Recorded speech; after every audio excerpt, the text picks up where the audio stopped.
Want to give a quick shout out to all of my patrons. Thank you so much for supporting the channel. Hey everybody, Matt here from Matt's Fantasy Book Reviews, and I'm so excited because today Reddit released their top fantasy series poll results.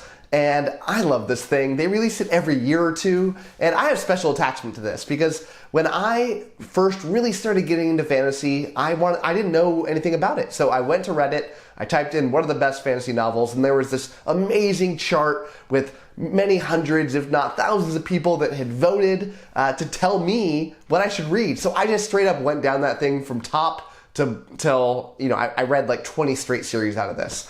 And it's awesome. And now every year or two they update it. And it finally just got updated today. Now, if you're watching this, it's yesterday, if not further, depending on when you're watching this, because it takes me a day to get these things edited. But nonetheless, I am excited. Now, what I'm going to do, recently, I hope you participated in it, but I released my own version of this poll, and I wanted people to vote. And I did a video where I went through those rankings, and then I compared it to my rankings and Reddit's old rankings. Now today, I'm going to bring all those back together and compare and contrast all of them to see what people think in different ways, and we're going to figure out and go through this list from number 25 up to number 1.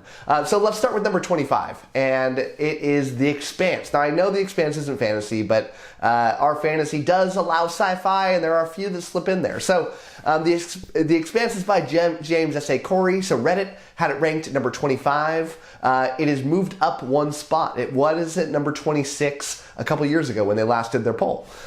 Your rank when you did your rankings a few weeks back was 58, and my rank is 41. So we both think a lot lower on this series, but that's partially because my audience has probably been curated over time to be really fantasy exclusive. Now, I like The Expanse. It's good. I gave most of the books that I read like a 4 out of 5. And I read, I think 3, maybe 4 of them. I think there's 10 total.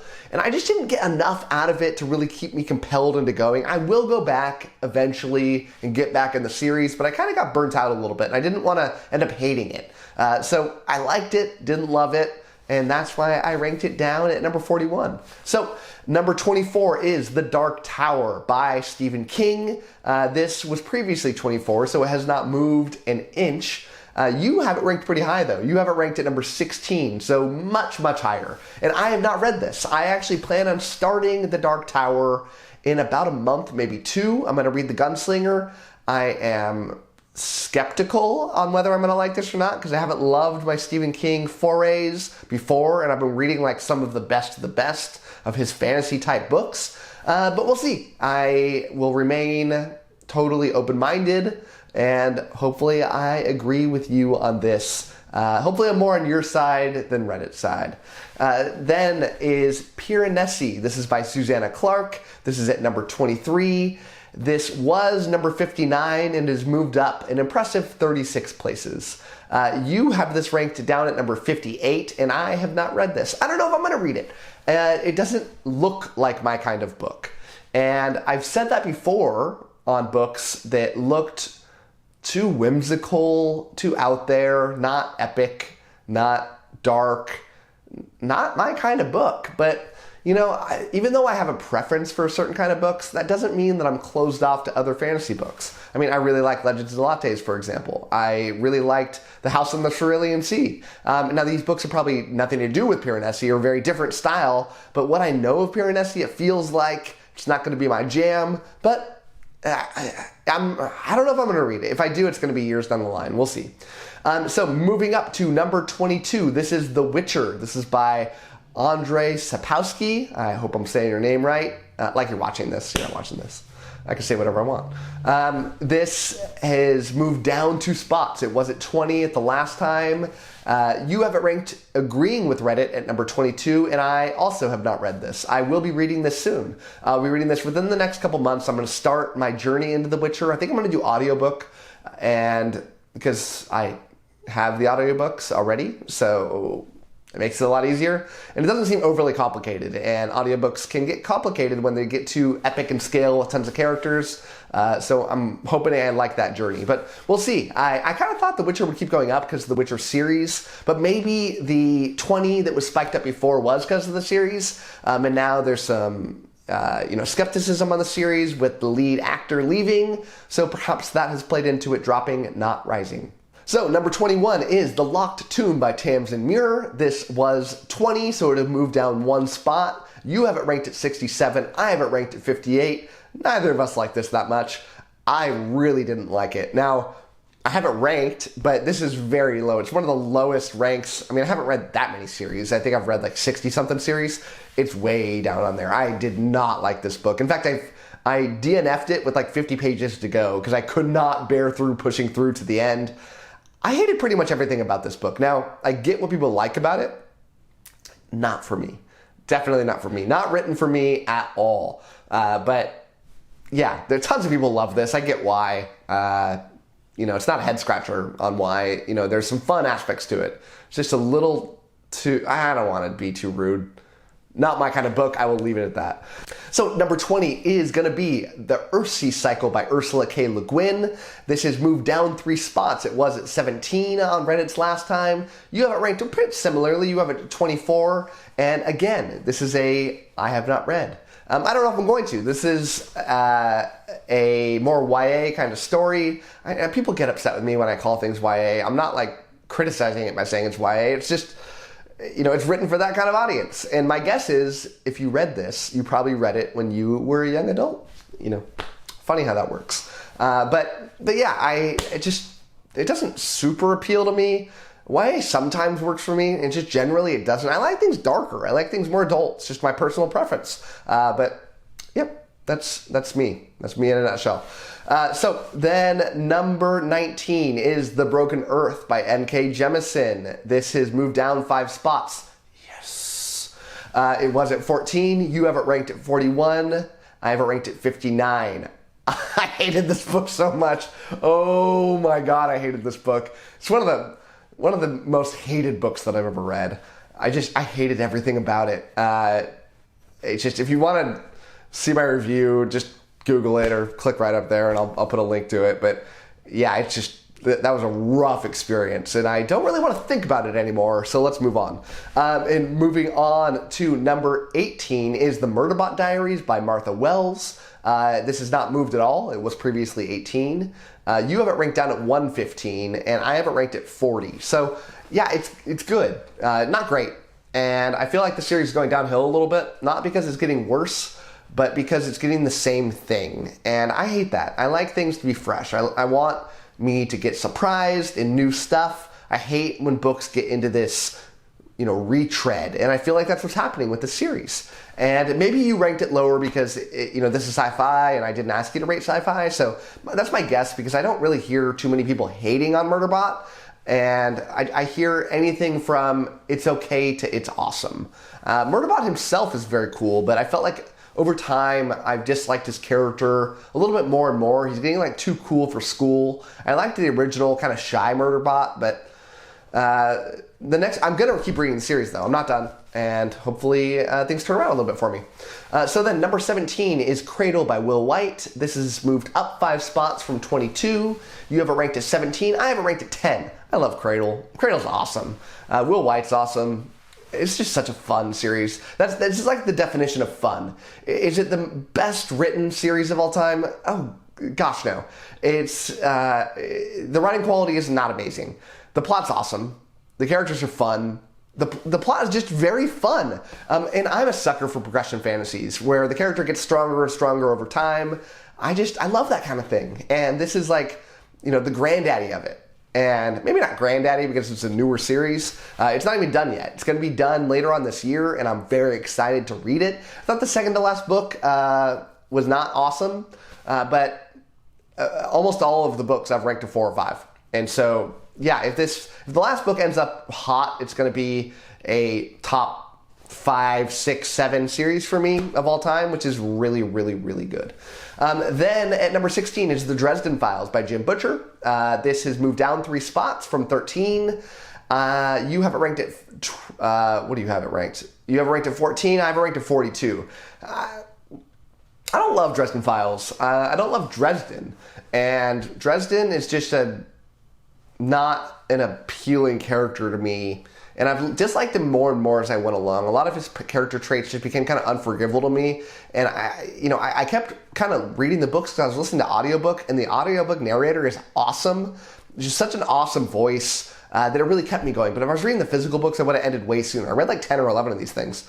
But I can't keep going without super enjoying it. And it's not even just that. Like, I don't really love detective stories, and that's what this is. And yeah, so I've tried it, really tried it, and I'm done. So the next is number 15. This is Dune by Frank Herbert. It is moved up one spot from 16, and you have it ranked at 31. I have it ranked at 33. So you and me are in the same kind of ballpark here. I like Dune. It's good. Not amazing, but I've only read one book. Maybe I would change my mind in a good or bad way if I kept going on the series, which I think eventually I will. I have a lot of books I want to get to. The second book in this is not on my radar in the foreseeable future, but sometime in my life, sometime in the next few years, I will probably give the next book a chance, because the first book's world building is just so good. Just so good that I do often think about that book. And just the fact that I've been able to keep thinking about it for so many years. I mean, it's probably been like 8 years since I read it. Yeah, about 8 years. And so yeah, it's really stuck with me, so I really should keep going. Next is number 14. This is Red Rising Saga by Pierce Brown. This is moved up one spot from 15. You have it ranked at 19. I have it ranked down at 38. Man, apparently I hate a lot of books on this list. But I don't hate it. It's just, I ended on a sour note for me. So I liked but didn't love the first two books. I really liked the third book. I really disliked the fourth book, which is the first book in the new series. And it kind of soured me a little bit. I really didn't want to keep going. It felt like a book that didn't need to be written. It felt like a story that didn't need to be written. And I've had people tell me that I've been premature with that because I don't know what I'm talking about if I haven't finished and haven't kept reading. So a lot of people tell me that the book that I didn't like is a struggle for a lot of people, and that the next one after that is amazing. So I have committed to read it, but it's going to be a little while until I get there. So next is number 13. This is Kingkiller Chronicle by Patrick Rothfuss. This has moved down 4 spots from number 9. You have it ranked at 12. I have it ranked at number 21. And I really need to revise my rankings here, because since I wrote out my rankings, I read A Wise Man's Fear again and loved it. Just loved it. And gave it a top tier 5 out of 5. So, without really comparing, this is probably like a number 15 series for me. And Kingkiller Chronicles just rocks. I think a lot of people hate on Rothfuss unfairly because it's been a really long time since he's released his book. And by really long time, I mean like 11 or 12 years since he released the last book, with like nothing to show for it. Like doesn't seem like any progress is being made. And people feel like there's like broken promises, like whatever, get over yourself. Writers have a process, and some of them have weird processes, and, be grateful for the books that we got. And we don't need the last book to enjoy the series. I certainly don't. And I think we'll get that third book eventually, but like, what are you waiting for? I mean, what are you so anxious about? Are you on your deathbed? Can you not wait more years? Are there not a million other books that you can read in the meantime? When we get it, awesome. If not, whatever. Number 12 is Harry Potter. This is by J.K. Rowling. This is moved down 1 spot from number 11, and you have it ranked at 9. I have not read it. I am kind of reading it. I'm reading it to my daughter really, really slow, like a couple pages a night, and that's taken a long time. It's fun, though, and I'm certainly not hating it, even though it's YA. It's a fun story. Just not very far into it, and I am really hoping... Like, when I say not far into it, I mean they haven't even got to Hogwarts yet. And I just really want us to get to that point, because my daughter is upset because there's no women in this book. And I want her to meet Hermione and others so that she can start enjoying this and we can start reading more than a couple pages a day. Then number 11 is Gentleman Bastard by Scott Lynch. This has moved down 1 spot from number 10. You have it ranked 13. I have it ranked 14. So we're all in the same ballpark here. I love Gentleman Bastard. It's so good. It's one of those books that I cannot wait to reread. I just cannot wait. I think about it all the time. I wish that I had it ranked higher. It's just I have a lot of book series that I love that just have to be a little bit higher than it. But it's awesome. I think it's gone down a little bit on Reddit scale because in the same vein as Rothfuss, even worse than Rothfuss, Scott Lynch, he has not released that fourth book in forever. And his books aren't as long as Kingkiller. They're like relatively shorter books. So yeah, it's another scenario where I can't wait to get it, but I am happy to wait. Now, number 10 is The Greenbone Saga by Fonda Lee. It was 30, so it's moved up 20 spots because the last book came out, and everyone loves this thing. You have it ranked 11. I have it ranked as 9. So yeah, 9, 10, 11, we're all right there. Greenbone Saga is awesome. Who doesn't like, Asian Godfather with Kung Fu magic? It's great. Godfather's awesome. And this is awesome too. And Fonda Lee is awesome. And I can't wait to read all of her stuff. She has another book, Untethered Sky, which is coming out, I think, April 1st or somewhere right around there. I haven't read it yet. I'm waiting till it gets a little bit closer to that release date for me to read it. But I'm super excited to do it. But yeah, this is a hyped series. And I imagine this is going to... I really do think Greenbone Saga is that big series that is going to go down in like the pantheon of fantasy. I suspect it's going to keep on rising over time. So number 9 is Malazan by Steven Erikson and Ian C. Alsamont. This has moved up 3 spots. Yes! From number 12. You have it ranked number 7. I have it ranked as number 1. It's my favorite series of all time. What can I say? I love Malazan. And I don't need to go in depth on it if you watch my videos because I don't shut up about how much I love Malazan. So I don't think you want to hear me keep on harping on the same old points about why I think it's the best series of all time. Number 8 is Discworld by Terry Pratchett. It has moved down 1 spot from number 7. You have it ranked as number 15, and I have it ranked as number 23. I like Discworld. It's hit and miss, though. Like, some of the books are incredible, some of them are and there's so many books. There's like 50 Discworld books or something like that. It's not exact.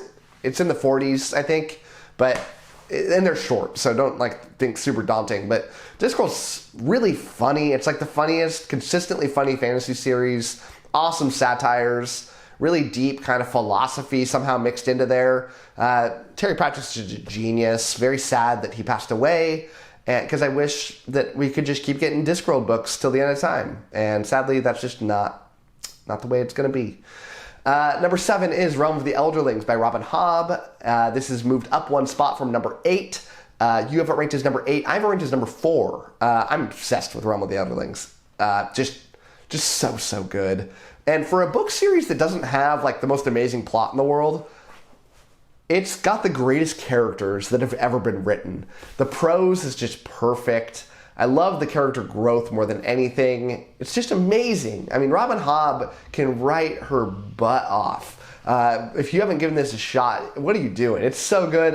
And this is another one that I think, it's been out for a long time, but it's getting like more and more traction on people that are getting into it. It's kind of like a late riser over time, and I think it's going to keep on going down as one of those greatest fantasy series of all time. I don't think this is going to slip. And the series is done. It's been done for a little while now, a few years at least. So number 6 is The Wheel of Time by Robert Jordan and Brandon Sanderson. It was number 4. It's dropped 2 spots. You have it ranked number 6. I have it ranked number 18. And 18 is not bad for me. I like Wheel of Time a lot. I gave a lot of those books 5 out of 5s. I don't know why the series has dropped. Maybe because the show wasn't great. But it's on a lot more people's radar, that's for sure. But yeah, Wheel of Time, everyone knows about this series, right? I mean, it's like 15 books long, enormous, one of the longest series of all time. Super good epic fantasy, amazing world building. Okay characters, great plot, really good things going for it, and it ends really, really, really good. So number 5 is Mistborn by Brandon Sanderson. This has dropped 2 spots. It was number 3. You have it ranked number 2. I have it ranked number 15. I like Mistborn, the first era. Don't like the second era. I love the first era so much. It's got, what I still think is like the best magic system that I've ever read about. The best twists that I've ever read about. The characters and plots, good, but there's so many good things about this, and there's a reason that you think it's the second best of all time. Brandon Sanderson is an extremely good writer. Number 4 is A Song of Ice and Fire by George R.R. Martin. This has gone up 1 spot from number 5. I don't know how, because people are upset with him for not releasing that last book, but he's not getting the Rothfuss treatment here. So you have it ranked as number 5, I have it ranked number 7. So we're all in that same realm. And it's awesome. I still think about it all the time. I've read the series twice. I will definitely read it again.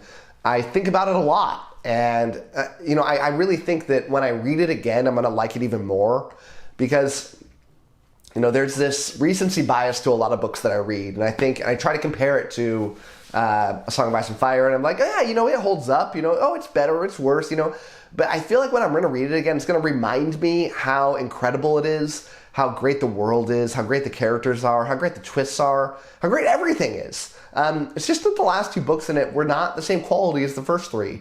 And that's not what you want to see. You want to see the later books be better than the earlier ones. And that's sadly not the case for A Song of Ice and Fire. Number 3 is The First Law by Joe Abercrombie. This was number 6. It's moved up 3 spots, which is awesome. You have it ranked number 3. I have it ranked number 2. So we're all right there. 2s and 3s. First Law is so good. It's dark. It's witty. The world's amazing. The characters are amazing. It's perfect. I can't say one negative thing about The First Law. And in rare case, the audiobook is better than the physical book. You have to check the audiobook out. It's so good. It's just amazing. And so, don't even get the regular books. Just get the audiobooks, and you will not regret it at all. If you just have to, sit in your room and listen to them, if you don't drive anywhere, that's fine. You're going to enjoy yourself more. And yeah, First Law, just incredible. So number 2 is The Middle-earth Universe by J.R.R. Tolkien. It was number 2. It's staying steady at number 2. You have it ranked at 4. I have it ranked down at 22. I don't love this series as much as everybody else does. I like it. I just don't. I like the movies a lot more. I'll say that. And I feel like if the series came out today, it would not be nearly as heralded as it did. I think it's rightfully, the king and set the stage for everything. It's just that things get better over time, in my opinion. And so many things have gotten better than Middle-earth since it wrote the entire fantasy genre playbook for everybody. But, kind of on an island on that one. Number 1 is also your number 1, and it was number 1 last time, and it will probably stay number 1 for a really long time, and it is Stormlight Archive by Brandon Sanderson. I have it ranked at number 5. For a little bit, it was my favorite series, but I read more that I liked since then. I love it. And there's only 4 books out of 10 that have been written, so I feel like it can only get better. I feel like Sanderson's getting better at writing over time, and I think that's an unpopular opinion. And I've criticized some Brandon Sanderson stuff, but Stormlight is it's incredible. And it's getting more epic in scope. I can't wait to see where Brandon's taking us. And I just have such faith in him because he has plotted out this course on where he wants to go with this. A lot of writers just write randomly. They don't know where they're going. Not him. He has it planned out to a T, and I have every faith that it is going to knock it out of the park. So there's your 25. I am really excited to be able to go over this, and I'm a nerd for these numbers. I feel like a lot of fantasy people are kind of nerdy in that way too, so hopefully you gotten some enjoyment out of this. So thank you so much, and as always, happy reading to you. Thanks again to my patrons, with a special shout out to my Ascendant tier patrons, Ben, CJ, Dan Newt, Darren, Jamie, Michael Sugarman, My Book is Lit, Romeo Mike, Ron Reich, Russell, and Sky.